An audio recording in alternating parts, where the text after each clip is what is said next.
Какво щяхме да правим без изкуствения интелект? Представете си, ставате сутрин, отивате в кухнята и вместо да питате Google как да направите перфектното кафе, просто стоите там и се опитвате да си спомните какво е френска преса.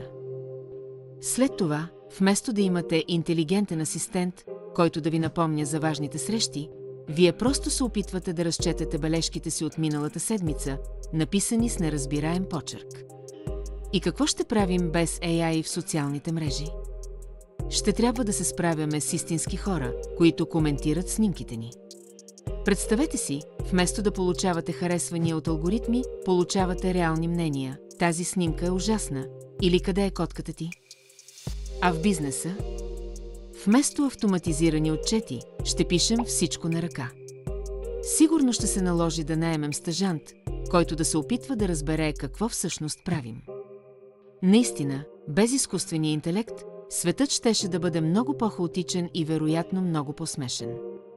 Но поне щяхме да имаме повече време за истински разговори или поне за опити да разберем как да направим кафе.